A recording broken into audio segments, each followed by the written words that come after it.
I'd like to thank my partner at Cold Spring Harbor. When we started, we had the collaboration between SUNY Downstate and Cold Spring Harbor, as well as SUNY Stony Brook. That was the partnership. We did very well for 5 years, and then we subsequently tried to write additional grants to promote the program. So Dr. Tuvesen is usually here every year. This time he wasn't able to make it because of other commitments, but I'd like to thank him for his service to the program. I would also like to thank our bedrock, Dr. Laura Martello-Rooney. Can you stand up and be recognized? Who has always, she's always been there to, working by herself and along me, and then we're trying to get this program every year and get everyone together to the symposium. A few housekeeping remarks. There are 3 sessions, right? The program is on GI cancers, but we've extended into other cancers as well. But for this program, we have 3 sessions. The first session is on colon cancer. The second one is on pancreatic cancer. Then we will take a break at 12. Then we'll come back at 1:30, and then we'll go on to the third session. The third session would have a keynote speaker, and then we would have the rest of the speakers, and then we will adjourn at around 3:30. So plan to be here till 3:30. We have about 70 who are going to come in person, and we have about 100 on Zoom. So altogether we have about 170 people participating this morning. A little bit about SUNY Downstate. You know that we are a very old institution. It was the College of Medicine was established in 1957. It was the first medical school in the United States to bring medical education to the bedside. That is combining the way we see patients as we do today. You've seen, so a lot of stuff is happening. The College of Medicine is one of the biggest medical schools in New York City and perhaps in the country. But I just want to address what you've seen in the news and all that stuff just briefly. It has no impact on the academic stuff that we do at Downstate, right? That is something that would go up, it will die off at some point, life will come back to normal, but it doesn't affect what we do as researchers, teachers, clinicians and all that stuff, and trying to find new knowledge that would help other patients. So within the noise comes music, right? And what we're doing this morning is the music of what is happening at Downstate. So along those lines, I would like to invite our Dean of the College of Medicine, Dr. Dean Brunicardi, to give additional remarks, opening remarks. Thank you, Dean.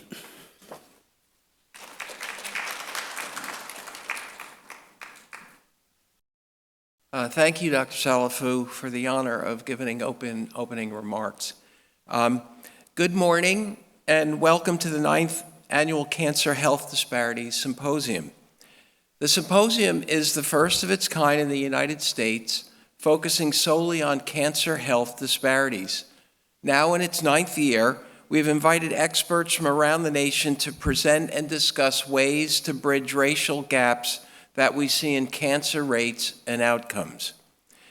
The Centers for Disease Control states that health equity is achieved when every person has the opportunity to attain their full health potential, and no one is disadvantaged from achieving this potential because of race, ethnicity, social position, or other socially determined circumstances. Now, here at Downstate, we are focused on health equity in our patient care, in our research, and in educating our students and learners. Achieving health equity through cancer research and treatment in order to eliminate cancer health disparities is a critically important goal for all in the medical and biomedical professions. Now, today's symposium focuses on the higher risk for individuals of African descent for developing GI cancers, in particular colorectal and pancreatic, as well as other cancers. In addition, individuals of African descent exhibit higher mortality rates for these cancers compared to individuals of European descent. Today's discussion will cover multiple topics in cancer research, screening, and treatment, with a particular focus on serving vulnerable and, economically disenfranchised populations, and most importantly, to reducing cancer health disparities. I personally look forward to hearing today's presentations and panel discussions from cancer researchers, clinicians, cancer survivors, patient advocates, and others. Again, welcome to our 9th Annual Cancer Health Disparities Symposium. Thank you. Thank you. Okay, so I will be introducing the moderators, and they will introduce the speakers. Again, my bio is in the program, and I don't want to spend the time talking about myself. So the first order of business is to introduce Dr. Laura Martello-Rooney. Come to the podium. You all know Laura. I don't want to take time. Dr. Martello-Rooney is Associate Professor of Medicine. She's Director of the GI Research at SUNY Downstate. She's just phenomenal. The way she's been handling the MD, PhD students and the College of Medicine students in the lab and graduating them is just phenomenal. She was actually the brain behind the entire program in 2012. That is to create this partnership to begin to look at the biological differences between various ethnic groups that drives cancer. That idea came from her. So we're really happy to have her and fortunate to have her drive this program. She'll be chairing the first session, and I would invite her to the podium to begin to introduce the speakers. Thank you, Laura. Okay, welcome everyone. I will introduce the first speaker. So the way this will work is we'll have the 3 speakers give their talks, and then we have a panel discussion after the talks, and that's where we will take questions. So it's my pleasure to introduce the first speaker for today. Dr. Ganesh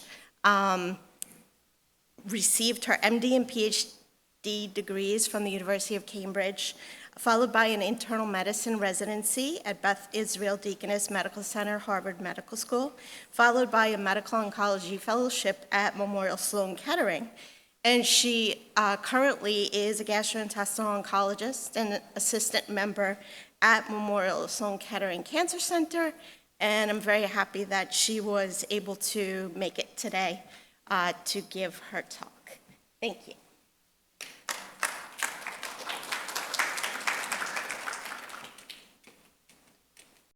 Well, that's loading. Thank you very much for the lovely introduction, and I'm really honored to be here today to participate in this symposium and to learn about all this very important work that you are spearheading in understanding cancer disparities. So as you've heard, I'm a physician scientist at Sloan Kettering, where my work focuses on understanding cancer progression and metastasis and understanding how do I do this, sorry? And understanding the mechanistic basis for this. All right, here are my disclosures. So we study metastasis because this is really the reason why people die of cancer. And we know now that the process of metastasis starts quite early, almost as soon as a tumor has initiated, sometimes even before actually. Cells from the primary site can start to disseminate, spreading to distant organs where they can lie dormant, sometimes for months, years, sometimes not very long at all. And this is a phase of cryptic metastasis or micrometastasis. And in some, but not all cases, some of these micrometastases can effectively wake up and start to form overt macrometastasis. And this is, of course, what we detect by clinical imaging. By this point, this is already a 1 cubic centimeter lesion. Anything smaller than that is really hard to detect on imaging. So you can imagine the number of cell divisions that cell has already gone through, the amount of stress it has already adapted to in terms of resisting immune clearance, adapting to this alien hostile niche that it's now finding itself in, etc. And when we have patients with overt macrometastasis, what we call stage 4 cancer, this disease in 2024 remains largely incurable. With our best treatments with chemotherapy, immunotherapy, radiation, at best what we're able to do in most cases is to revert these tumors to the stem-like quiescent micrometastatic state. And that doesn't happen frequently either. But invariably what will happen is that those residual cells will learn to regrow with every round of treatment re-emerging in a more aggressive manner until they eventually take over organ function, compromise organismal function by causing cachexia, and eventually lead to death. And so understanding how metastasis works is really of critical importance because all of our treatments that we have, all the drugs that we have to treat cancer are really to treat metastatic disease. So we give treatments in two contexts: in the adjuvant setting after a patient has had the primary tumor removed to clean up any microscopic micrometastatic disease that's left behind. And secondly, of course, in the context of overt macrometastases. Our surgeons, like Dr. Sajid Javed, who's going to be speaking today, are excellent at curing primary tumors. And the treatment there is surgery, not drugs. So to develop better drugs for cancer, we need to understand the metastatic process. So what drives metastasis? An obvious hypothesis would be genetic alterations. We know that cancer is a genetic disease. However, studies comparing matched primary tumors and metastases removed from the same patients across large cohorts have largely shown that there is really no difference in the mutations that we find in metastatic tumors versus primary tumors. And the primary tumor is already fully equipped with all of the mutations it needs in order to kill, and yet in most cases it does not. So what is different? What we now learned is what is different is what we call plasticity. And by plasticity, I mean dynamic, non-genetic adaptations, which can be transcriptional, epigenetic, metabolic, etc., that allow these cancer cells to dynamically adapt to all of the different stresses of invading, disseminating, entering, exiting dormancy, and eventually growing out to form these overt macrometastases. So we know in colorectal cancer that the primary tumor is largely in what is called an intestinal stem cell state. So I'm going to come back to this concept. And this cell state is marked by high expression of a molecule called LGR5. Yet we've known through work of many labs, including ours, that as these cancer cells start to leave the primary tumor tissue, they lose this intestinal stem cell state and they become what we call metastasis-initiating cells. But what happens at the other end has really been a black box, and we don't really understand that. And what we do know is that we need good model systems to study this biology. And here's this biology of LGR5 cells at the primary tumor invasion front in a patient tumor turning into these red metastasis-initiating cells. And this biology can be captured very well in patient-derived organoid models, which are three-dimensional cultures that we generate from a portion of the same tissues that are removed from the patient intraoperatively.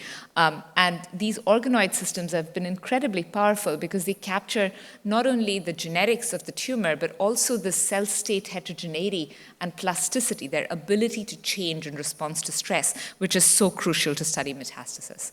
So leveraging this platform, what we were able to do is to ask the question, how do cancer cells change as they metastasize in patients?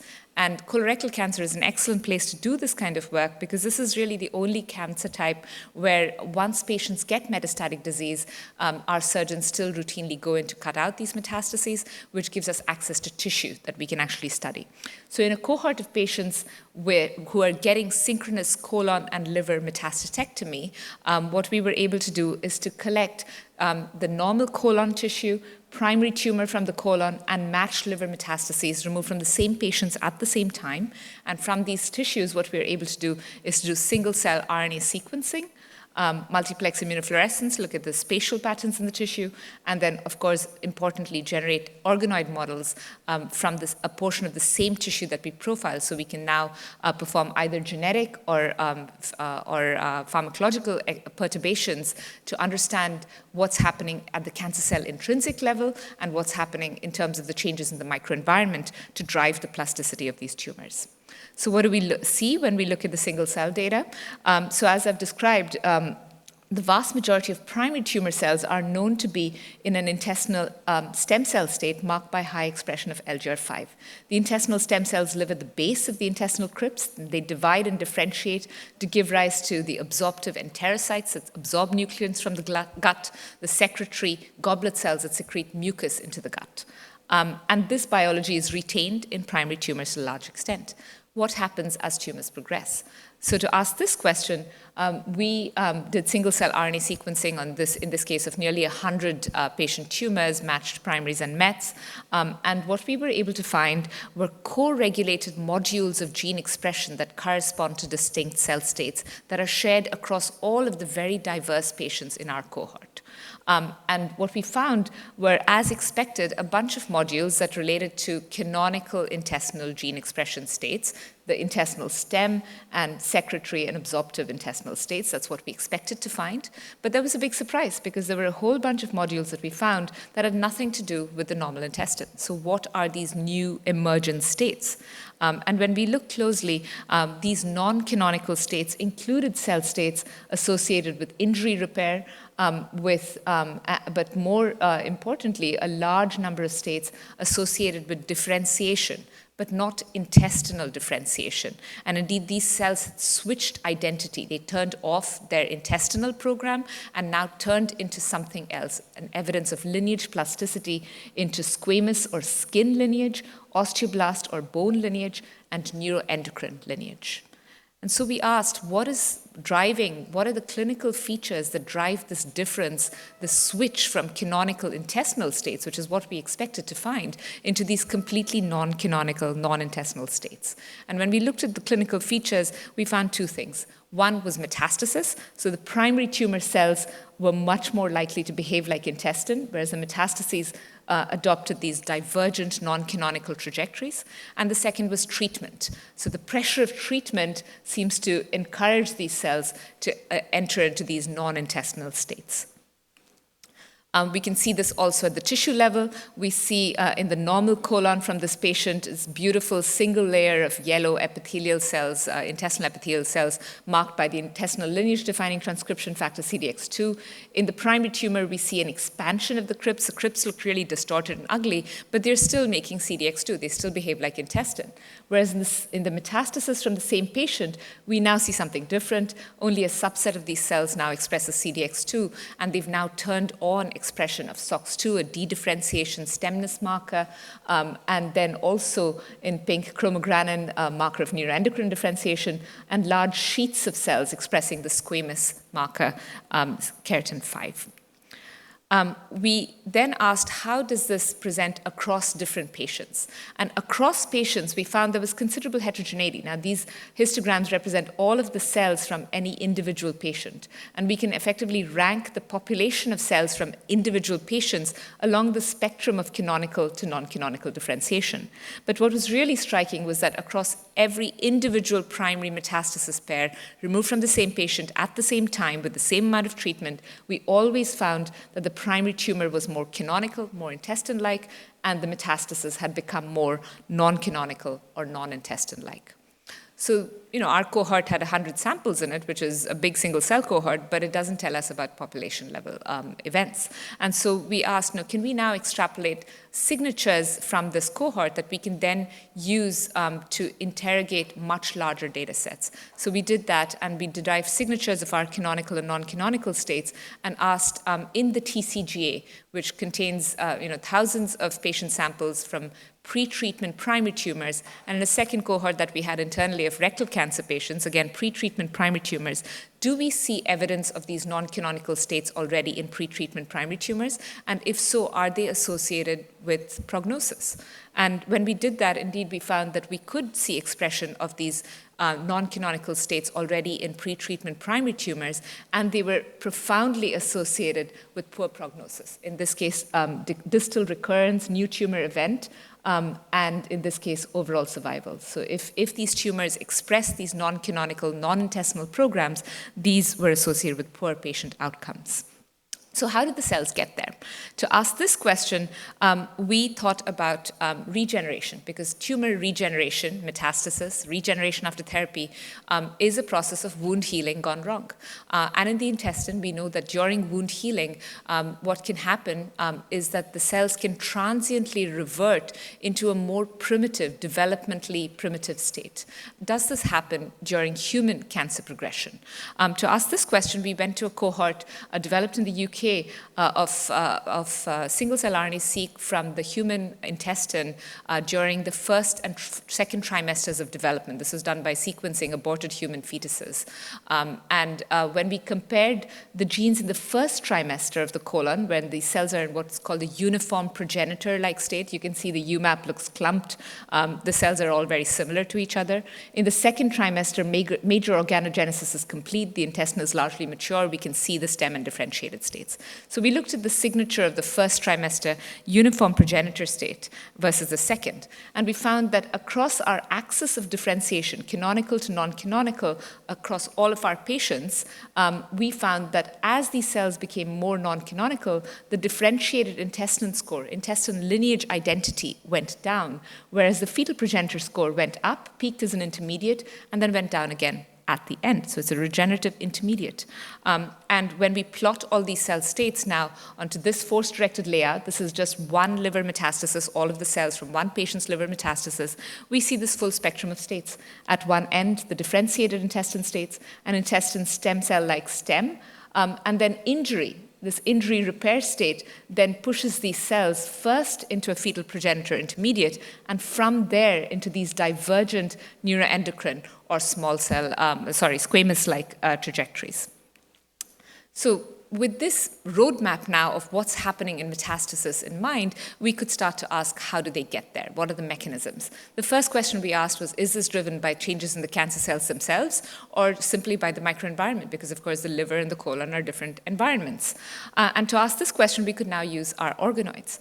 And what we did was to generate organoids. These are now just the cancer cells from the primary and mets from the same tumor. This is the single cell of the tissue. So the primary tumor is largely in these green intestine-like states. The metastasis spans the full spectrum of states, intestinal and non-intestinal. We make organoids, and when we make these organoids, we can control the microenvironment. We can choose what we put in the media. And what we put in the media first was standard organoid conditions, human intestinal stem cell media, which, as the name suggests, contains growth factors that are designed to promote the growth of intestinal stem cells.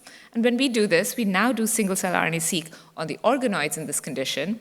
And unlike this big difference that we see in vivo, we see when we put all the organoids into the same media conditions, we see by single cell, now we plot the probability of each cell in these organoids either being in an intestinal stem cell-like state at the bottom left, a differentiated intestinal state at the top, or a non-canonical state at the bottom right. And we see that when we put all these cells in the same conditions, they behave pretty similarly. Both the primary tumor and the metastasis organoids adopt largely intestinal stem cell states. However, what happens when we lose the intestinal conditions, right? As these cells are now disseminating to distant sites, they lose the intestinal growth factor milieu. And what happens then? So when we withdraw the growth factors, we now see something strikingly different. The primary tumor cells remain stuck in this intestinal lineage, whereas the metastasis cells completely turn off the intestinal program and are able to switch into this complete non-canonical program. So this tells us two things are happening. One is the cancer cells themselves are epigenetically distinct. The primary tumors, regardless of what we do to them, remain stuck in this intestinal lineage, but the metastases have changed, but now are incredibly responsive to the signaling cues that they're getting from the tumor microenvironment. Depending on what factors we give them, what signals they get, they have this tremendous adaptability to switch on and off gene programs. When we transplant these organoids into the cecum of the mouse, this is a colon environment, of course, we see that both the primary and the met organoids grow perfectly well. But when we put them into the liver, we find that the primary tumor cells are unable to adapt to this new niche. They all basically die, whereas the metastasis-derived organoids can grow beautifully in the liver, telling us that this is indeed biologically important. And importantly, they have retained their ability to differentiate into all of the different lineages, including the yellow CDX2 lineage, the intestinal lineage, and the neuroendocrine, stem-like, and squamous lineages. Therapy, in this case chemotherapy treatment of the organoids, is sufficient to push these cells into non-canonical states. So therapy, of course, is again inducing epithelial injury, breakdown of barriers of the adhesion junctions between neighboring epithelial cells, and we think this is the mechanistic driver of entry into these fetal-like and injury repair states. So the final question we asked was, can we now start to look for mechanistic mediators at the molecular level of this transition? And here what we did was then to look for transcription factors whose expression was co-regulated with that of this fetal program, this highly plastic developmental program, in multiple patients. And by doing this and by treating organoids by chemotherapy to confirm that these indeed went up with chemotherapy, we identified a transcription factor called PROX1, which was highly correlated with the fetal state.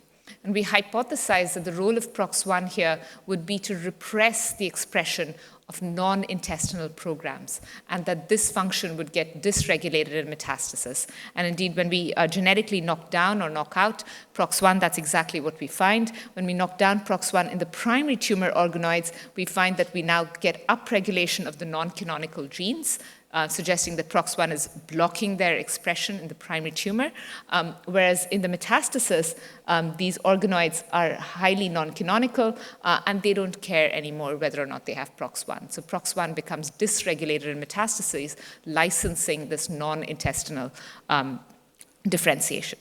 So what we learned from the single cell and organoid work was that colorectal cancer metastases span an expanded range of transcriptional states, canonical, intestinal, and non-canonical, giving us a roadmap to understand how poor prognosis arises, right? So with this work now, we're very much interested in going back to patient samples, H&E images, basic immunohistochemistry staining, to see if we can now, with this detailed knowledge in mind, develop clinical biomarkers that we can help use to identify patients who are at higher risk of metastasis and early relapse and do something about it.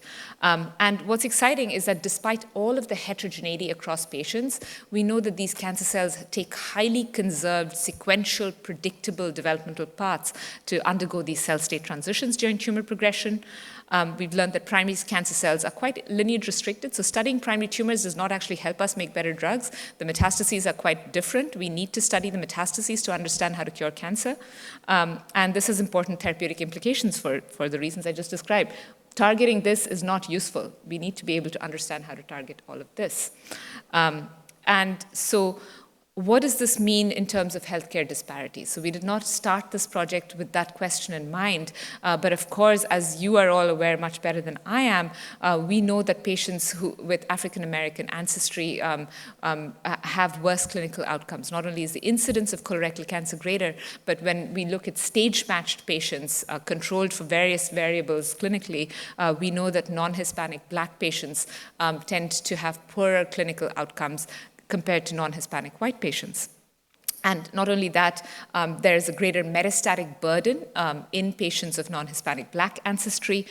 They tend to present with more widespread metastases and unusually clinically in sites where we don't often see metastasis from colon cancer. So colon cancer typically metastasizes to the liver and then to the lung, but we see in African American patients metastases to unusual sites like the bone, the pleura, the peripheral nervous system, the skin. So this is all sort of raising these red flags now about these non-canonical differentiation programs. Are they going to the skin because they're more readily able to become skin-like in their gene expression programs? And preliminary data in our relatively small cohort of patients suggests that this is indeed the case. So when we look at the transcriptomic signatures of the canonical intestinal states, now again in pre-treatment primary tumors derived from non-Hispanic Black versus white patients, we see that the non-Hispanic white patients tend to have a greater proportion of cells in the good intestinal states, whereas the African American tumors are already in the bad states at the time of presentation in the primary tumor. So this then allows us to start thinking about rational biology-based targeting, precision medicine based on the cell states of the tumor, and that may preferentially benefit patients with African American ancestry. So how do we do that? Now, as we said, we need to be able to learn how to target these new states that are emerging, and one approach that my lab is taking is to target this injury repair state. This is a conserved intermediate. We know that we need this injury repair state in order to transition into the non-canonical states, and we've identified a cell surface marker called L1-CAM that is highly expressed in this state, conserved across really not only colon cancer, but every other tumor we've looked at. And we know that every organoid, indeed every tumor, when it's regenerating, enters into this L1-CAM high state and then divides and differentiates to give rise to a heterogeneous mix of populations. So could therapeutic targeting of L1-CAM help? So we've developed antibodies and now antibody drug conjugates to specifically target L1-CAM. And what we've been able to do is to test this, in this case, in an in vivo xenograft model. And there's a couple complications with linker chemistry and so on, but basically our best candidates are able to completely eliminate these xenograft tumors. And this is work that we are now advancing towards phase 1 clinical trials in patients. So I'll conclude just by pointing out again that we've learned about this expansion of developmental potential and adaptive plasticity in metastases. We've learned about conserved cell state transitions, and the role of PROX1 in restricting intestinal lineage and how this becomes dysregulated in metastasis. And we now have a roadmap to better understand what is happening during tumor progression and how to better target this biology. So I'll stop there. Thank my lab, our collaborators, and funding sources, and thank you very much.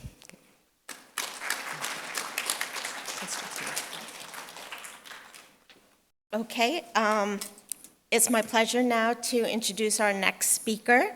Dr. Gurjao received his master's in engineering degree from INSA Lion, and followed by, he became a bioinformatics analyst at Dana-Farber Cancer Institute and the Broad Institute, then went on to receive his PhD from the University Paris Cité. And currently, he is a postdoctoral research scientist at Columbia University in the ISAR lab. And he's going to give us a very interesting talk today. Hi, everyone. Thank you for the invite and for attending. So today, I'll talk about single analyte profiling of the mutational, immune, and microbiome landscape in African-American colorectal cancers. But before deep diving, let me repeat a few things that were said before, but I think are important.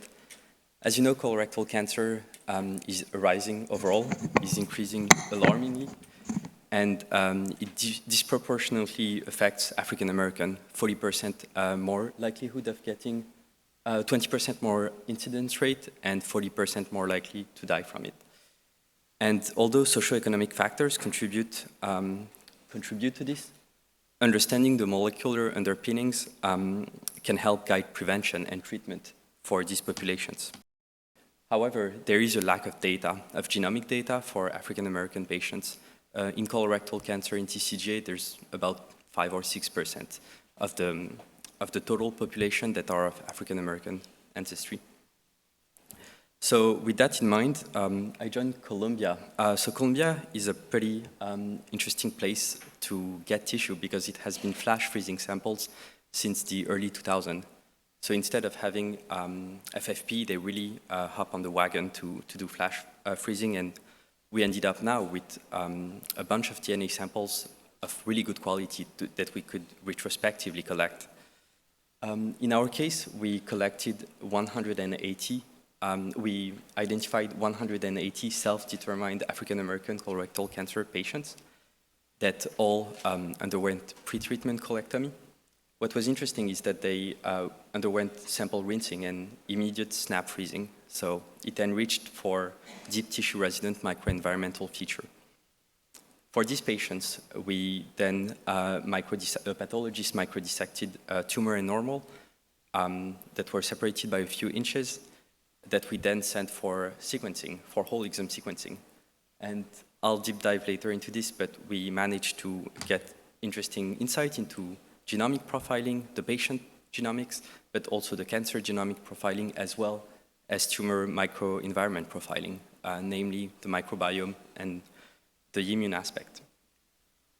Okay, so the first analysis I conducted was to call genetic polymorphism. I used deep variant, which is the deep neural network approach to call polymorphism, and that tend to work pretty well for whole exome sequencing. And then I just performed principal component analysis on these SNPs.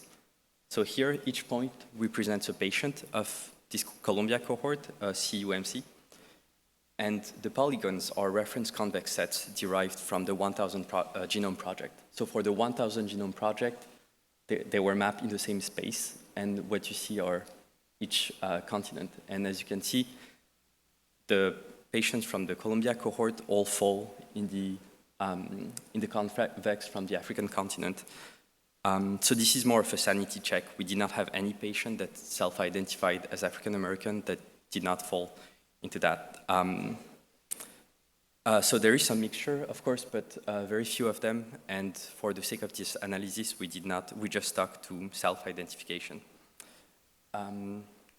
As a sanity check, again, we also conducted HLA typing based on whole exome sequencing. And we could compare the proportion of different HLA types in our cohort, in the CUMC cohort, on the y-axis, compared to the two databases, the European American one and the African American one. And as you can see, there's a much better correlation with the African American database. Once again, it proves that we're not looking at, there's nothing strange about the population that we're looking at. Okay, so the next step was to call actual mutations, so somatic mutation. And we stuck with the JTK pipeline. The only difference is that usually you compare tumor normal samples and you identify mutations, somatic mutation by contrast. But we were also interested in potentially finding pathogenic variants in the normal tissue. So instead of using normal matched tumor normal, we unmatch them and use a panel of normal. So panel of normals are arrays of normal tissues that recapitulate artifacts, but you can kind of distinguish what is expected to be polymorphic or somatic. With this in mind, so on the left, you see the tumor mutations that we identified. No big surprise here in terms of proportion. Top hit was APC with around 70% of tumors having that mutation. And we find TP53, KRAS, and so on. What was interesting is that we found those pathogenic variants also in the unaffected tissue. And we found particular loci that are known to be highly oncogenic. For example, APC, sorry, that's a typo, APC, KRAS G12D, BRAF V600E. And the other interesting, yes, so those mutations that are known to be highly oncogenic, we would find in the normal tissue that were inches away. So we don't think that was because of contamination. The other interesting part was that these pathogenic mutations are not always shared with the matched tumor. So they might be pre-lesion. We were interested in the top hit, so APC, and we tried to do APC staining on the matched tumor and normal to see if we could observe APC loss in the normal samples. So here are the results. We did that, so this is just an example of one patient, but we have similar results for the other patient, where we do see APC loss in the tumor, but not the normal. So we think that the APC mutation we're looking is only one hit, and it requires another copy number loss, for example, for it to have actually total APC loss in the normal tissue.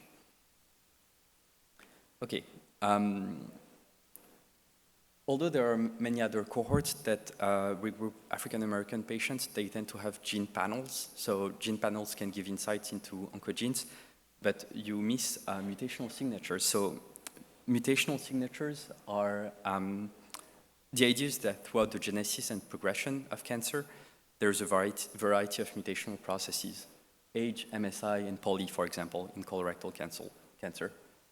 And most of these mutations, even if they're passengers, they are not completely random. For example, aging has a C2T bias, MSI, microsatellite instability, has a T2C bias, and so on. And in the end, the tumor that you sequence after surgery, here in orange, is accumulation of all these processes. Mutational signature analysis is the idea of deconvoluting these processes starting from the final mutational spectrum. And the game is that the more tumors you sequence, the more signature you can deconvolute. And it gives you insight into the biological processes that contributed to colorectal cancer in these patients. So here's a rough overview of the pipeline. We call the mutation with JTK. We classify them according to their trinucleotide context, so that means their flanking bases. And then we do signature extraction with what is called NMF, non-negative matrix factorization. And the key step is picking the right rank. That means picking the number of mutational signature of biological processes that you expect in colorectal cancer. For this, we looked once again at the data, and we looked at a bunch of parameters across a variety of ranks here on the x-axis. So for the somatic mutations, the point mutation, we look at 3 parameters, the cophanetic score, the dispersion, and the explained variance. The explained variance, you might know, we also have that for other methods such as PCA.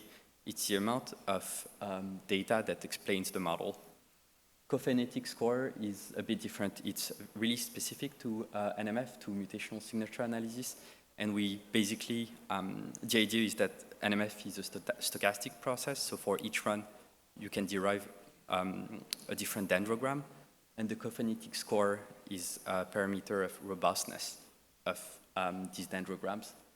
So we're trying to look for a rank that kind of maximizes it, and after which, before which there's an increase, and after which there's a decrease. So in total, we found 12 mutational signatures, point mutations, and 6 indel signatures that we then try to associate with different etiologies. We can also verify those etiologies for some of the signatures. So among those 18 signatures, there was one that looked like an aging signature. And the way we validate this is just by looking at patient's age. We saw that there's an enrichment of the age signature for patients above the median age. Same for polymerase epsilon deficiency. We saw that a patient with a poly mutation are enriched in the poly signature. And same for MSI-ness. So MSI patients are enriched in the MSI signature. We also found a few other signatures, but we can't validate their etiology. In particular, we find smoking, but we don't have smoking data on these patients. And we also find some traces of genotoxic bacteria, which I'll get to later. Okay, so that was for the genomic aspect, but we can interrogate way more nowadays with whole exome sequencing. In particular, we can interrogate the immune aspect of these patients looking only at DNA samples. The idea stems from that paper from 2021 from Bentham, and the last author is McGranahan, I think.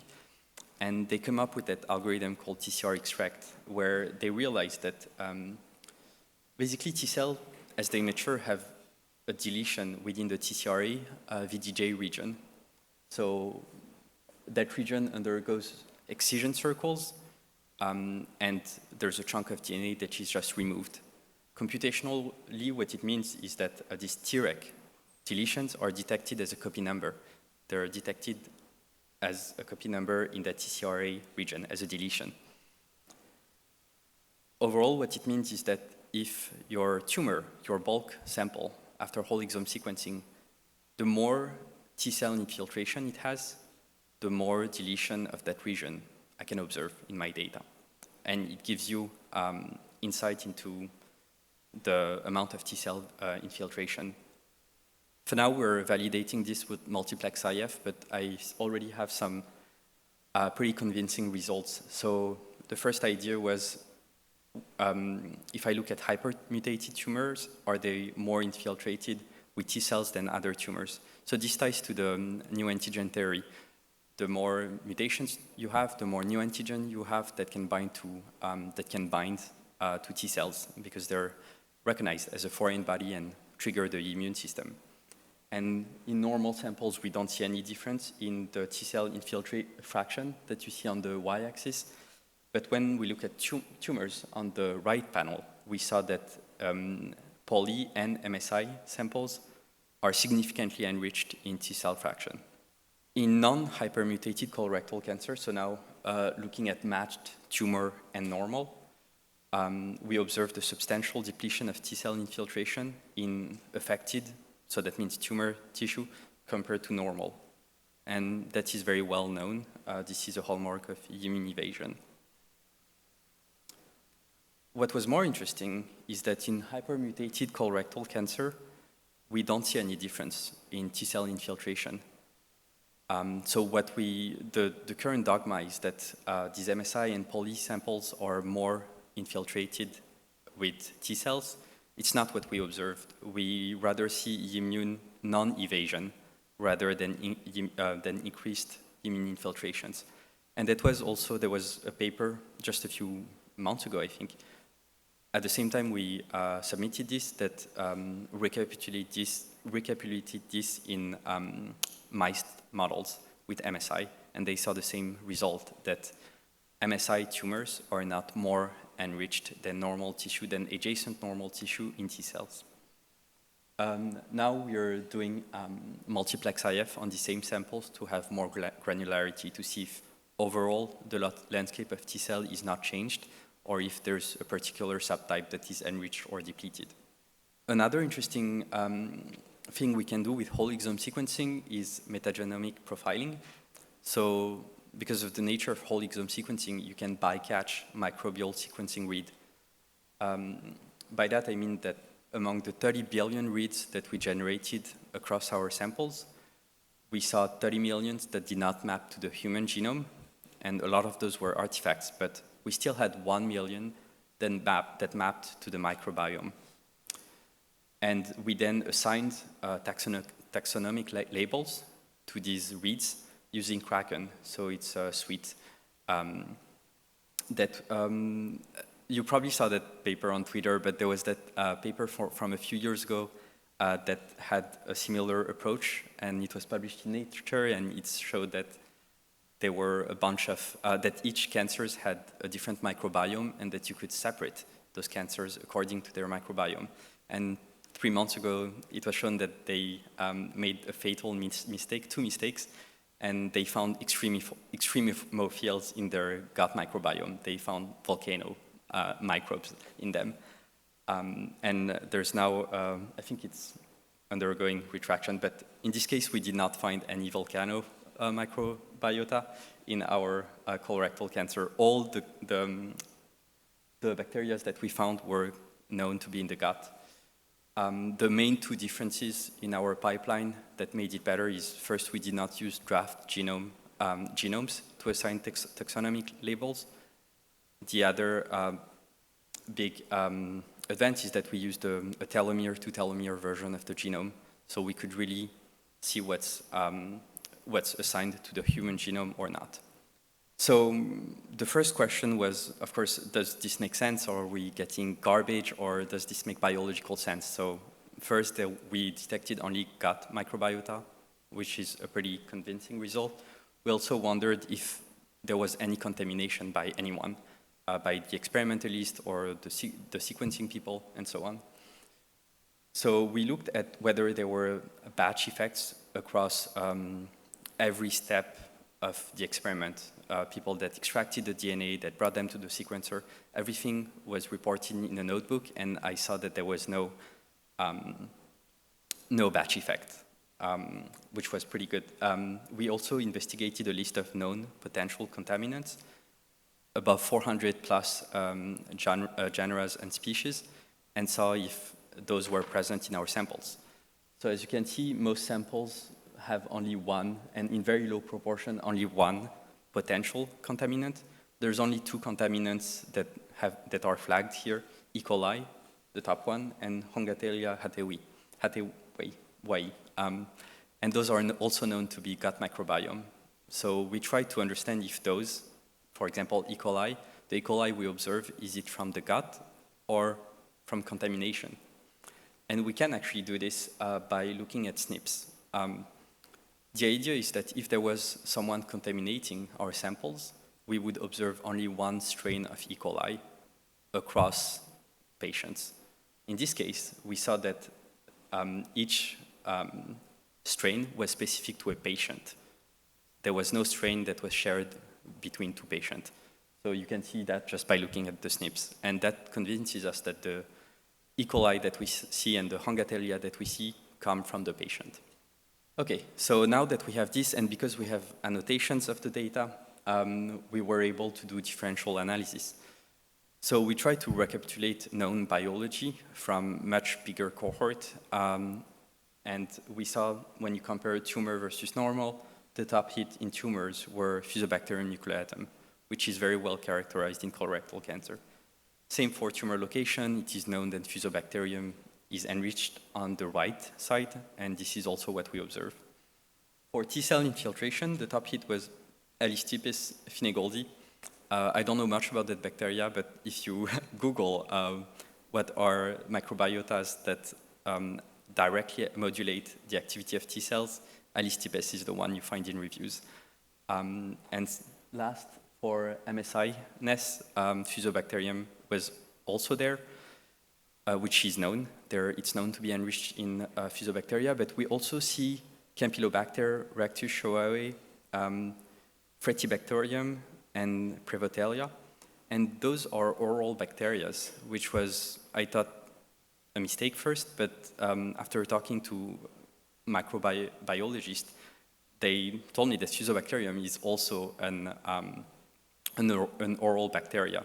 So having more oral bacteria kind of hint that there might be more permissiveness for oral bacteria, either in an opportunistic way or as an initiating event, that I don't know. But in MSI, there is more oral bacteria that we find in the tumors. Okay. Last, we could also see whether there are niches, microbial niches. So we did a correlation, it's called SPAR correlation, but we just correlate species with each other. We see if they tend to bond together or not. And that's what you see. If it tends to be yellow, that means they tend to happen together. If it's dark purple, they tend to be co-exclusive. And what we observe are two very distinct, well-defined niches, 4 groups of bacteria that tend to either happen together or be co-exclusive. And because we had information about T-cell infiltration and the tumor-normal ratio of these bacteria, we can also see their interactions with the host tumor microenvironment. And what we see is, so there are 2 of these clusters that were already found in TCGA, the one on the bottom, and they're both enriched with T-cell infiltration and in tumor, or the exact opposite. We find two more niches with way less samples than TCGA. And I think the reason why we find more of these niches is because, contrary to TCGA, we had a really standardized protocol. We had only one center, Columbia, and all the tissues underwent the same protocol. A surgery, then simple tissue rinsing, and directly flash freezing. So it was enriched in deep tissue resident microbiome. Last question we asked is, we know that some bacteria are, some strains of bacteria, namely PKS E. coli, are thought to initiate colorectal cancer because they produce colibactin, which are genotoxic for DNA. This was a Nature paper from 4 years ago, I think, where they managed to recapitulate that with organoids that they co-cultured with PKS E. coli strain, and they saw that you can recapitulate a mutational signature that particularly target APC, which is an initiating event for colorectal cancer. So we tried to see if in this cohort, if we had any microbial reads that mapped to PKS. And we found 23 samples with these PKS reads. And we know they're not artifacts because there's a nice spread of intrasample reads. If it was an artifact, it would kind of map the same region per sample, which we don't observe here. And we tried to see if this presence of genotoxic strains associated with any genomic feature, really like cancer genomic feature. So we compared it to all the copy number signatures that we observe in our cohort, and we saw that so here you see the signature-specific activities stratified by PKS read presence. So it's present on the right and absent on the left. And we see that there is an enrichment of CX10, signature CX10, which is a non-homologous end-joining signature for cancers that have also the PKS strain. And interestingly, one of the very first papers about PKS showed that non-homologous end-joining repair deficient cells exposed to PKS plus bacteria are hypersensitive to double-strand breaks and massively die. So once again, very consistent with known biology. So what we learned from this project is first that we managed to do multimodal analysis with only one analyte. That means it's more affordable, but also there's less batch effect because you don't take multiple samples across slightly different location. You really have the same location that you sample. It also speaks about the importance of having a standardized protocol. Here we had only one protocol. They all underwent the same type of rinsing right after surgery. And that provides meaningful insights into colorectal biology. We were able to recapitulate decades of work on the microbiome with 180 patients. It's really, I think, the rinsing that enriched our samples in deep tissue resident microbiota. We also analyzed the unaffected versus the affected tissue, and it revealed novel cancer features, notably about the immunity, immune evasion and non-evasion, and also the existence of pathogenic variants in the normal tissue. I'd like also to thank the rest of the ISAR lab that contributed to this paper, and also our collaborator, namely Hanina Hipshush on the pathology side. And yeah, that's it. Thank you. Okay, our final speaker for this session is Dr. Khan. He received his medical degree from SUNY Upstate Medical University, one of our sister institutions, then went on to do his general surgery training at Oregon Health and Science University, as well as Albert Einstein College of Medicine, my alma mater. Then did a research fellowship in surgical oncology at Memorial Sloan Kettering Cancer Center, followed by a clinical and research fellowship in surgical oncology at the University of Chicago Medical Center. And currently, he is an associate professor of surgery, oncological surgery, and chief of hepatopancreatic, biliary, and mixed tumors at Yale School of Medicine. He is also the co-director of team science at the Yale Center for Clinical Investigation. Thank you.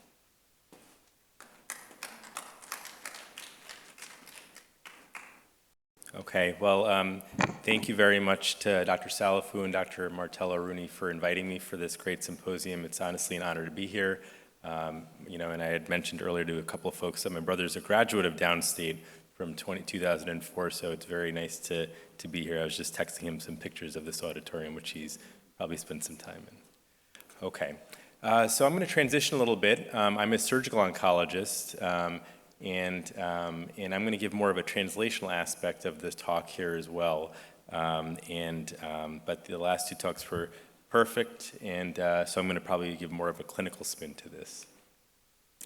So, first, you know, we're going to talk a little bit about metastasis. Metastasis is a big problem for cancer patients, and that includes patients in the United States, and nearly 2 million Americans are diagnosed with cancer, and the mortality rate is written over there, responsible for 1 in 4 deaths, but most of those deaths are due to metastasis. Specifically to colorectal liver metastasis, so 150,000 individuals are diagnosed with colon cancer each year, which is the purpose for this session. 52,000 people were estimated to die just last year from colon cancer. And again, metastasis is still the leading cause of cancer-specific deaths related to colon cancer. And when patients are diagnosed with colon cancer, 22% present with synchronous disease, which means they're diagnosed with the metastasis at the same time as the primary tumor. And up to 50% will develop metastasis at some point in their lifetime, and metachronous is the word for folks that develop cancer 6 months after their index presentation. The liver is the most common site for metastasis, as you nicely saw from our first speaker. And part of the reason is anatomy, and the portal vein drains the colon and the rectum through the liver. Hepatic metastases develop in half of the patients, and the treatment options are multidisciplinary. And just like at Downstate, at Yale, we have a multidisciplinary group that comes together and comes up with the best options for patients, which can include surgery, like a hepatectomy, which is what I do. Interventional radiology can sometimes provide local regional treatment options. And at the end of the day, the cure is going to be contingent upon systemic therapy, and you've already heard very nicely from our first speaker about that. So before jumping into some of the science, I just want to give some clinical context of patients that I've taken care of over my 10.5 years at Yale. And the first is a 64-year-old male that presented with metastatic colon cancer. This figure shows that he had on a PET CT shows a couple of sites of metastasis. We presented him at a tumor board. And then, we had the discussion that all centers have and chose for systemic therapy. And unfortunately, this is what the scan looked like afterwards, which is not the outcome that we want, and unfortunately, this person died of disease. The second patient I'd like to share is a 60-year-old female who also presented with colon cancer metastasis. She was being administered systemic therapy. We presented at our tumor board, and then I took her for a liver resection and a colon resection, so this was a synchronous presentation, and this patient remains disease-free. So very different outcomes from the same type of cancer. And why can that be? So part of it can be explained by 30 years of clinical studies which show that in select patients, the biology is favorable for patients to undergo a liver resection to provide long-term favorable outcomes. When we sit at a tumor board, we again sit and we look at clinical variables. When we look at our EMRs, we look at clinical variables to decide who may benefit from this. And this is just from a classic study from about 25 years ago or so now. But the problem is when we just focus on these clinical variables, many patients still recur. Over half of patients recur anyway. So that begs the question, so can we improve our patient selection? And that's going to just lead into the talk about multi-omics approach to colorectal cancer liver metastasis. And, I figured it's good to start with the definition, and Wikipedia is a good way to do that. And if you look at the definition of multi-omics in Wikipedia, it describes it as biologic analyses approach in which data sets are multiple omes, such as genomes, proteomes, transcriptomes, epigenomes, metabolomes, and microbiomes, and the use of multiple omics technology to study life in a concerted way. Analyze complex biological big data to find novel associations between biological entities, pinpoint relevant biomarkers, and elaborate markers of disease and physiology. So the argument for a multi-omics approach to colon cancer liver metastasis is as follows.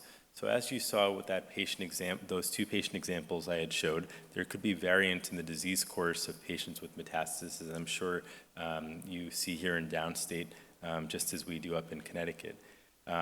When we decide what to do with patients, it's based on guidelines such as the NCCN, and we look at the TNM staging system, we look at standard clinical pathological variables, and MMR staining is also part of the NCCN guidelines as well.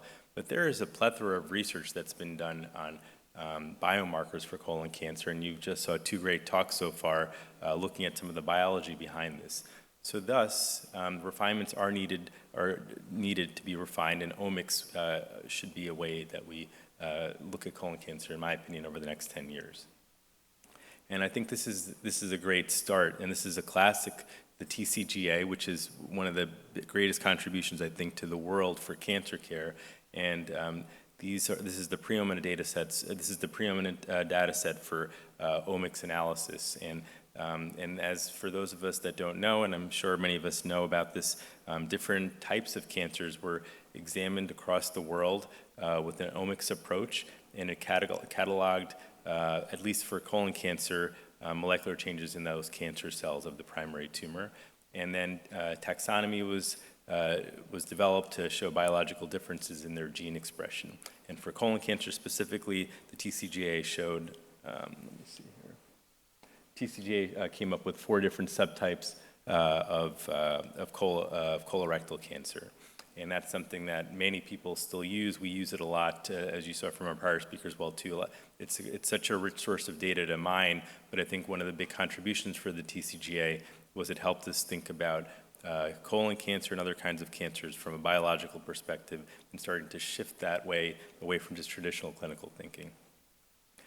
And when we look at specific genes, colon cancer, and specifically when focused on colorectal liver metastasis, they're a little bit different than just metastasis in general for colon, and that's suggested by the biology of doing metastasectomies on patients who present with colorectal liver metastasis.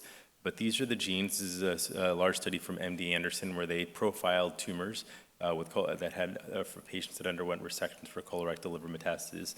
And these are the genes that are mutated in those patients.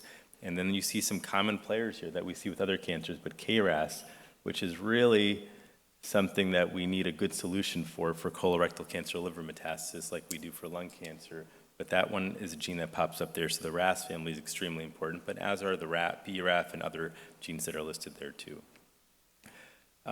So how can we use biomarkers or these gene mutations to guide our management? So we need to target it, so I just jumped a little bit that we don't really have a good target for the RAS gene for colorectal cancer liver metastasis, but we do know it's an aggressive it's a marker for bad biology. For example, in this study also from MD Anderson, patients that had mutations in the KRAS gene shown in blue were more likely to recur than those that had the wild type presentation for KRAS, for the RAS genes, KRAS and NRAS as well. So it's a marker for aggressive tumor biology, and that's important because why take someone? We still offer patients liver surgery if they have a RAS mutation, but it'll help us guide the conversation and maybe modify a little bit of how we manage these patients. If I were to do a liver resection with colorectal liver mets and I knew that they had a KRAS mutation, maybe I'll be a little bit more tighter in my intervals of how I would survey patients after a liver resection because we know they're more likely to recur. So when we talk about an omics approach, that's a bit of what I mean. And this is a point too, that looking at the genomic profile of a patient's tumor does have an impact on how things are managed. So there's a lot of work that's been done about immunotherapy over the last 10 years or so, and that's been practice changing for the world for cancer patients with metastasis. But we know that immunotherapy doesn't apply to many patients with colorectal liver metastasis, with the exception of patients with MSI-high positive tumors. And there was a study from Memorial Sloan Kettering about 2 years ago showing that there could be a complete response. But those patients were highly selected.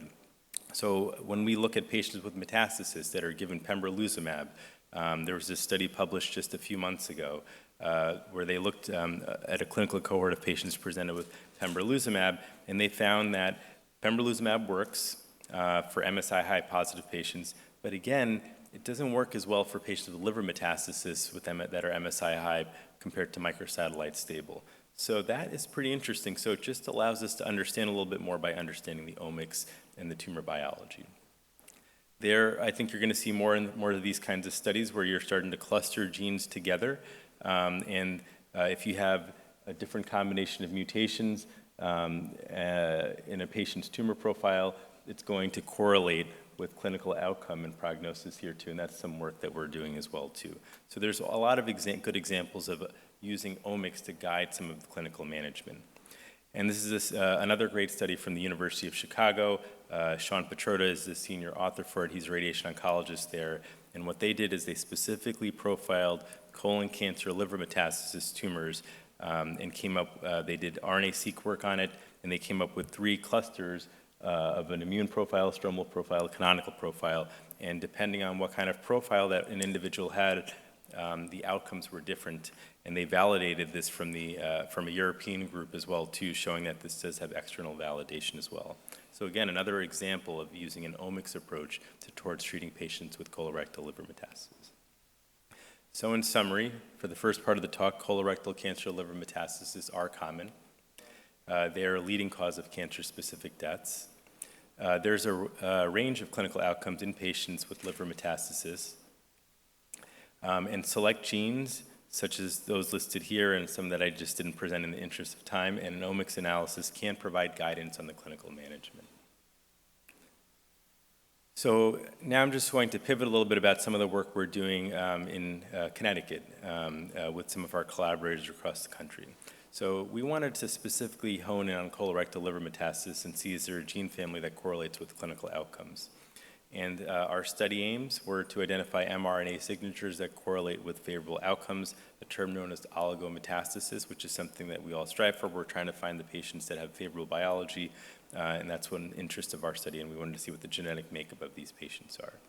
We were trying to identify families of RNAs that correlated with this oligometastatic phenotype. And this on the left shows our cohort. It's a small cohort, so this is some time from Memorial Sloan Kettering that I spent with my mentor there, from Pat Patey, who's one of the colorectal surgeons there. And what we did is he has a biobank of 760 patients, and we basically we looked at the tumors from those patients that we now have at Yale, and we wanted to see what's the difference in the biology between those patients with the red circle, which is polymetastatic phenotype, which means bad outcome, versus those with, and circled in the green, that have a more favorable outcome, or some are cured. So we did an RNA-seq experiment on these patients, and we looked at these clinical risk scores, which I mentioned a little bit earlier pretty quickly, and we found that mRNA signatures can cluster patients with poor outcomes to those with good outcomes as well, too. When we looked at specific genes and did a supervised gene expression analysis, on the left you see our top genes, but I've whited out the genes that are not part of the Hox family genes. So one gene family came up 3 times, and this is the Hox family gene, which is an important transcription factor that's thought of more in embryology, but this was something that really caught our attention as well, too. And when we look specifically at the Hox genes, again, they vary based on the clinical outcome. And again, this is something that, hopefully we'll have published in the next few months or so, but we found that different members of these Hox genes, so there are 4 members of these Hox genes across the along our genome, along 4 different chromosomes. And if you have overexpression of the Hox A family, for example, you'll have an unfavorable outcome, and if you have an overexpression of the Hox D family gene, you have a favorable outcome. So again, this is just bringing to the point of prognostic markers. So for Hox genes, mRNA expression and liver metastasis correlates with the clinical risk score. Hox genes are dysregulated in colon cancer liver metastases. The Hox gene family does correlate with clinical outcome. The other area of interest in our lab is tumor-sidedness related to liver metastasis. And it's been very clear in basic science literature studies that the biology of right-sided colon cancer is different than that of left-sided colon cancer. And this cartoon here depicts that nicely. Sorry, the citation is from a cancer cell paper from a few years ago. Sorry, I did not fill that in there. But there's definitely a difference in the outcomes, the biology based on patients from left-sided versus right-sided primary tumors. So different clinical behaviors of right-sided versus left-sided colon cancer liver metastasis. So we wanted to actually just focus not just on the primary tumors, we wanted to look at specifically liver metastasis. And when you look at large studies, if you mine large databases such as the National Cancer Database, you can see that actually patients with the right-sided tumors derived liver metastasis, or what I'll term RCC for this, versus those with left-sided derived liver metastases have a poorer outcome. That's for primary cases and for metastatic cases. And interestingly, this comes down to the point of understanding the biology. EGFR inhibitors such as cetuximab, which is also a targeted drug which targets the EGFR inhibitors, are great for wild-type KRAS patients or EGFR that's intact. However, when you have liver metastasis or right-sided tumors, they actually are not as responsive to this kind of systemic option as well, which is interesting. Again, something different a little bit about the colon cancer liver metastasis. But up until our study, and still to this date, most studies do focus on the genomics and transcriptomics of the primary tumors, but there's great work being done, as our first speaker showed, on looking at the liver metastasis as well. So what we wanted to look at in our study here is, are there biological drivers of metastatic tumors that are explaining some of these findings? So what our lab focuses on, so I work very closely with Caroline Johnson, who's a metabolomics expert at Yale, who also spent some time at Downstate during some of her training a long time ago. So what we do is we team up together quite a bit. So I'm a big believer. I'm the co-director for team science at Yale. So we put our teams together to try to come up with the best understanding of a cancer problem or other kinds of problems in science. So metabolomics is an untargeted quantification of a small molecule metabolite, and we wanted to integrate that with transcriptomic data, which is something my lab has done a lot about. We want to specifically look at liver metastasis and use an omics approach to use metabolomics, which is understudied very understudied for liver metastasis, and we want to look at clinically relevant outcomes. So the study question that we posed were, what are the metabolic and transcriptomic differences between right-sided derived liver metastasis versus left-sided derived liver metastasis? So RCC I'll refer to for the rest of the talk as right-sided derived liver metastasis, and LCC will be left-sided derived liver metastases. So our workflow is from our biobank, from MSKCC. We had a metabolomics cohort and we had a transcriptomics cohort. And we ran mass spec experiments on the metabolomics cohort, and we ran RNA-seq experiments on the transcriptomics cohort. We did an ingenuity pathway analysis to find out which pathways might be overexpressed or underexpressed and might be some of the culprits. We validated our data with an external data set, so the beauty of the world today is you can understand what's going on across the globe and at different universities throughout the United States. And so you're able to download publicly available data sets. So we actually found a very good data set from the Moffitt Cancer Center, which was our external validation for at least the RNA sequencing work. So for our cohort, so this is the same cohort of patients I briefly mentioned earlier, and these are patients from MSKCC, and we looked at patients with matched liver and normal liver tissue. So that was an important part of the study because we didn't just look at the tumor, we looked at the normal liver. We ran mass spec experiments, and we looked at the normal liver and the liver mets, and we came up with the metabolites that are overexpressed in the liver mets compared to the tumor. We looked at the left-sided derived liver mets versus the right-sided derived liver mets, and we found out what the laterality preferences of the metabolites. And we came up with a scoring system called the RL index. So this is basically looking at the difference of the metabolic expression of the right-sided derived mets versus the left-sided derived liver mets. And we came up with a z-score with our statistician. So what this Kaplan-Meier curve shows is that our data set does in fact show what the national data does show as well too. So in green, you can see right-sided RCC, right-sided derived liver mets, for patients with colorectal liver mets have a poorer survival than those with left-sided derived liver mets. And I'm not sure if there's other surgeons in the audience, but this is a little counterintuitive to what one would think, because actually, from a surgical perspective, to do a right colectomy is a pretty straightforward operation as opposed to a left colectomy, which may be a little bit more involved. So one would think that the biology might be easier the other way, might be the other way around, but it's not. So actually, right-sided patients have a worse outcome than left-sided patients. But again, these are specifically for liver mets. When we look specifically at the metabolic features, a few things stood out. First is reactive oxidation species favored the right-sided colon cancer liver mets. So this was a pretty interesting finding. So we know that ROS are very important just for biology and for cancer environments, because they can promote an environment that's not favorable for normal cells and can promote cancer progression. So reactive oxidation species favor right-sided mets. And then these are examples of the metabolites that are part of the reactive oxidation species metabolites, and then those were again overexpressed on the right side compared to the left side.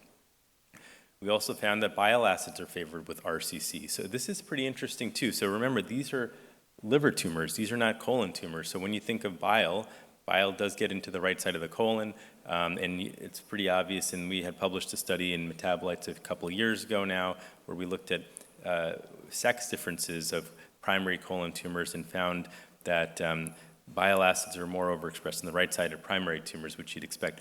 We also found this specifically for the liver mets. And these are just some examples of the bile acids or the metabolites that are overexpressed on the left side. When we also did RNA-seq work as well too, so this shows very nicely that there's differences in the RNA expression of right-sided versus left-sided derived liver mets. The heat map I showed earlier was from our lab is for oligometastatic versus polymetastatic, but this is just based on tumor-sidedness, and you could see that there's a difference of right-sided versus left-sided derived mets. When we looked at our external cohort, this is now the Moffitt Cancer Center cohort, we found that left-sided derived liver mets have an overexpression of the STC1 gene. That was an outlier, or it was very highly expressed, and that's actually, interestingly, very important for metastasis. When we focused on the right side, we found that SURCAM, which is also important for metastasis, was overexpressed on the right side of the colon cancer metastasis compared to the left side.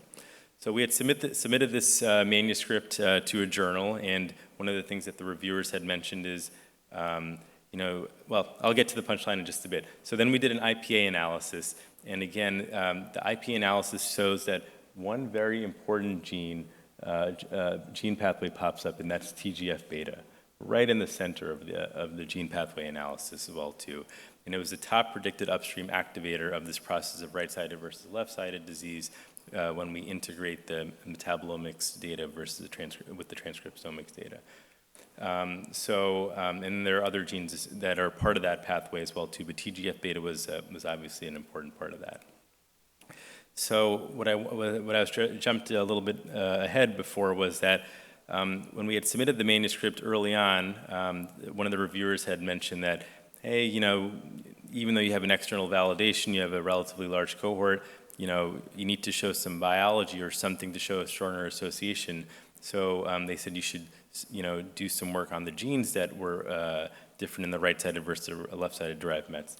And that's what we did. And we looked at TGF-beta, which, if you'll recall, was important for the right-sided derived liver mets, and SURCAM, which is important for the right-sided liver mets.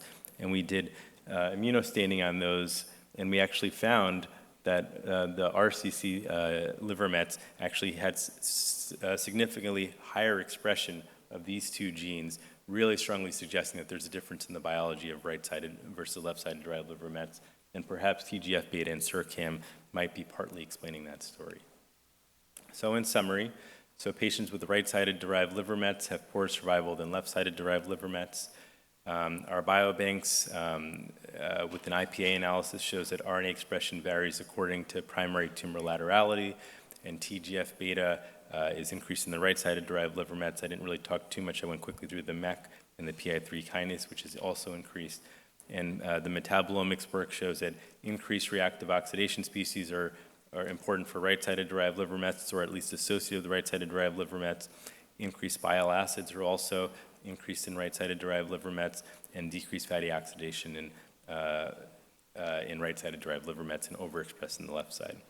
So in conclusion, multi-omics explains survival differences in colon cancer liver metastasis, and future directions are needed to target biological difference in order to improve survival.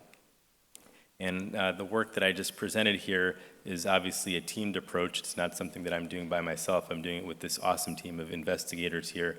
And I'd like to specifically acknowledge Caroline Johnson and June Liu, who are two extremely smart scientists that I get to work with every day, my collaborators and my mentors from Memorial Sloan Kettering and our team at Yale.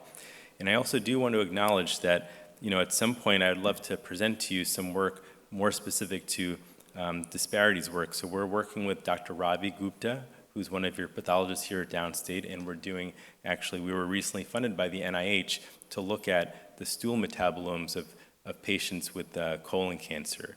And what we're specifically looking at is differences of the tumor biology of the metabolome based on race and ethnicity. I know Dr. Gupta, I don't think was able to be here today. I know she had another obligation, but what we're working on with her in collaboration with Yale is we're actually looking at the stool microbiome and metabolome of patients and the tumor to see if there's any signals as to environmental problems that are driving some of these disparities that we see. We had a study published on all cancers about 2 years ago in one of the JAMA Family Journals, and we found that there's some clear differences in the GI cancer outcomes based on the color of one's skin. And we wanted to further investigate why that might be happening, and we're really excited about our collaboration with Dr. Gupta. And that's it.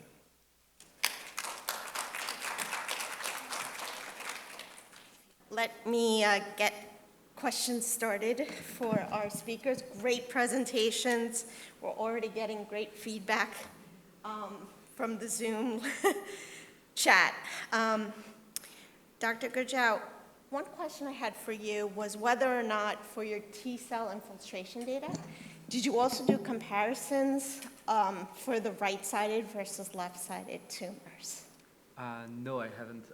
I should though, but I expect there to be some confounding effect because of MSI-ness that tends to be on the right side and that are more infiltrated. But Okay. Maybe non-hypermutated colorectal cancer, I should take a look. I don't remember seeing any difference.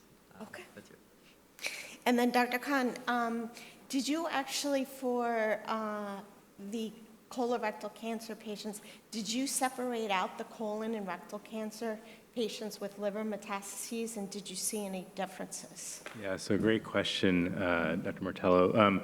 You know, that study actually, we excluded rectal cancer patients because, because there could be some other confounders such as radiation therapy that some of the patients get prior to surgery. So we excluded patients with rectal cancer and even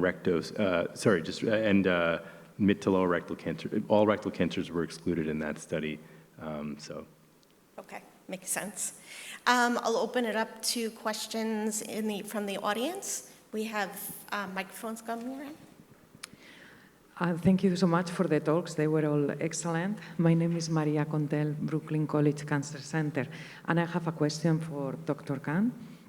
So it seems very important then to have a good model, and not only in vivo, but in vitro with the cells. It seems to me that it's really worth it to have access to those cells that are the right side colorectal. How, I guess, do you have this in a bank or even some organoids for the people who are doing drug development? Because there are drugs already targeting some of these pathways that you are showing, that we know they do in colorectal cancer, but we may not have tested them on so specific in this model. So I'm just interested on this. Thank you. Yeah, so that's a great question. So this is one of the reasons I'd love to give these talks, because we're looking for some collaborations to get a good in vivo model for that.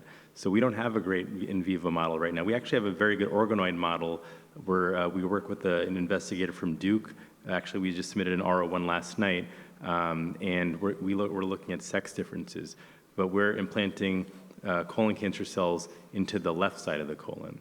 And it was interesting to see our first talk here, too, because it sounds like there's a model to implant into the cecum, which would be a very good model here as well. But we haven't done any work on organoid models for right versus left side. We do have an organoid model where we specifically just look at the left colon, but that wouldn't answer the question in an in vivo aspect here. So what we're in the process of doing is, what we can do is looking at just cell lines of patients from the right side of the colon versus those from the left side of the colon. And what I mentioned about the reactive oxidation species, we're actually in the process of looking at those genes in right-sided versus left-sided primary tumors to look at SIRCAM and TGF-beta further. Thank you.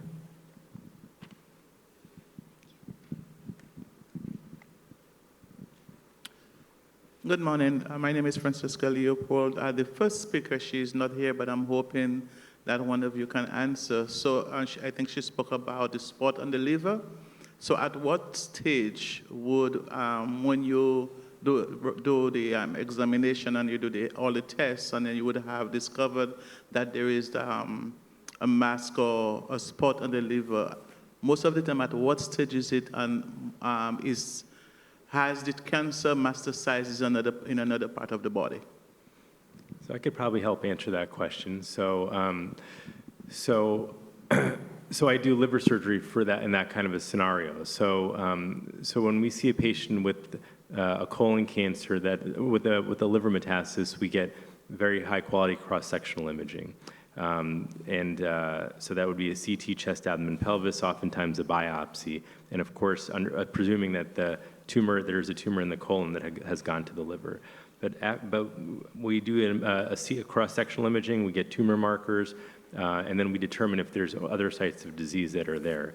And then we'll decide if in that individual, if the patient should undergo, I gave the example of one of my patients who we resected the primary colon tumor and the liver metastasis in the same setting. Sometimes we'll do that, but sometimes the patients have a higher burden of disease and we'll give chemotherapy first or some sort of systemic therapy first, and then do a staged approach where we'll sometimes remove the liver tumor, then take out the colon tumor in a separate setting. There's different ways that are individualized for each patient. So I'm not sure if that answers your question.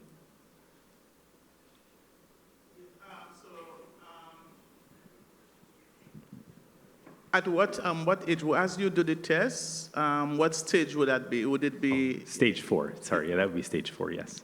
Thank you.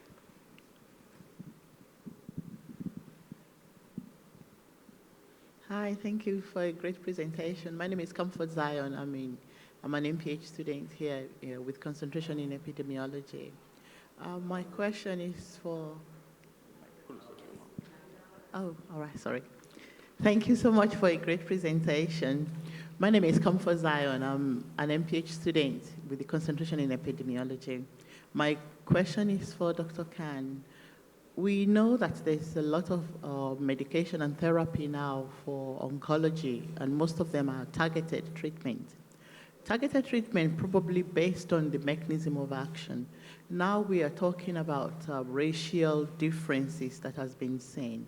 Are we now looking in the direction of having targeted treatment based on race and biology? Thank you. Would you like me to answer that? Yeah. Okay, so that's another great question. So, so what I was trying to advocate for with the omics approach is you have to understand the tumor biology before treating the patients. But for example, the grant that we're working on with Dr. Gupta over here is, unfortunately, there's been some major problems over the last 30 years of how those studies and clinical studies and basic science studies were adopted, because there have been studies that have been biased towards male patients, male cell lines. African-American patients are excluded from those. So a lot of what we understand for the biology and where we have our treatment today is not based on the demographics of the United States. So that's something that I think a lot of people, such as here at Downstate, and I think the purpose for this symposium, and at Yale, we're trying to address that problem right now. So I think right now we do look at the tumor biology, but just keep in mind that the biology might be different, and we don't know. And there's still some things that we don't really know about because the research has not been representative of the general population.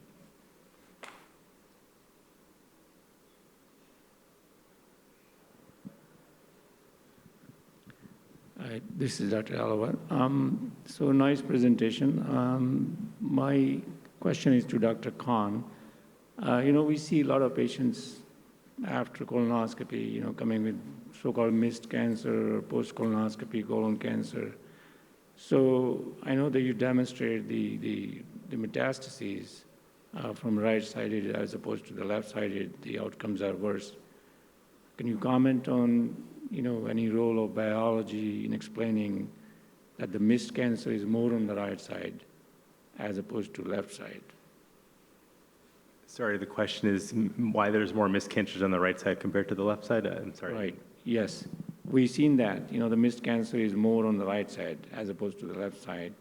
And so there are various, explanations for this. One of the explanation is potential biology of the tumor. And so since you have some, insights into the biology, right versus left, will that play any role? So yes, the quick answer is yes if you look at the general population, but what's important is to control for the stage. So for example, for the studies that I controlled, that we had showed, we're controlling for the stage of the cancer. So stage 1 on the right side versus stage 1 on the left side, or 3 versus 3. And some of the patients that we presented were metastasis, meaning they had metachronous presentations, meaning they presented a little bit later on down the road. So it's important to, like you said very nicely, and you're a gastroenterologist, so you know it very well, but definitely some of the right-sided tumors are probably missed. They have a delayed presentation. They're less likely to be obstructed. And those are maybe some reasons for a delayed presentation. But if you control for the stage of the patients, still the outcome is inferior on the right side versus the left-sided tumors. Dr. Gurjao, for your biobank of samples, did you actually do separate analyses for the colon and rectal tumors? Yes. We barely had rectal samples, but stratifying did not yield any big differences. Okay, okay. So the majority of those samples were colon tumors? Yes. Okay. Exactly. I have a question. Dr. Gurjao, I was wondering, you mentioned that you found not only Fusobacterium, but you found other oral pathogens. When you did your co-abundance test, did you see any clusters between these oral bacteria? Oh, did they co-cluster together? I haven't looked specifically. I don't think so. I don't think they were in one of those 4 niches. It's hard to say, though, because some of that, those bacterium, like Fusobacterium, which is an oral bacteria, will be in the co-cluster, the very famous one with, enterocluster and so on. So I know they're a bit spread out, but I can look later and tell you. I was just asking this because I'm a dentist, so this comes close to my heart. And also, Dr. Khan, you show that right-sided colon, you can see biofilm, invasive biofilm. So I was wondering, since Fusobacterium is part of the oral biofilm, maybe you will find more like a biofilm-associated bacteria to Fusobacterium. So I think that might be something interesting to see. Thank you. Thank you. Okay, maybe one question from the chat. Yes. Then we'll take a short break and begin again. Hi, good morning. My question is in race determination. During your research, do you determine race from patient-reported demographics,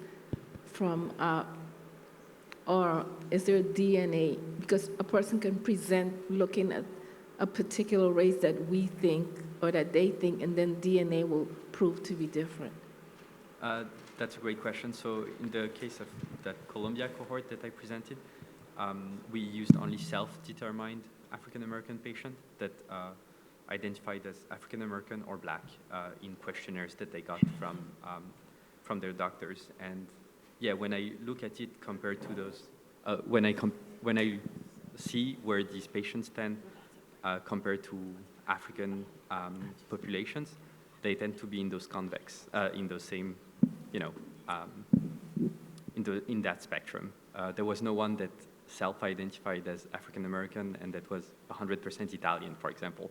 We just did not see that. So it seemed pretty accurate. I think that, yeah, the way they self-determined was pretty good. One quick question from Zoom. Yes? I think there was one more question in the back. Okay. No? Okay. All right, one more, and then let's go to break. Someone asked, are they looking at the involvement of SARS-CoV-2 persistent infection, long COVID? I don't remember, I don't remember seeing any viruses in my, I saw a few viruses, but not SARS-CoV. And I do think we have samples that were before the COVID pandemic, so it's good that I did not see any COVID there. Okay, great. All right, we're going to go to break.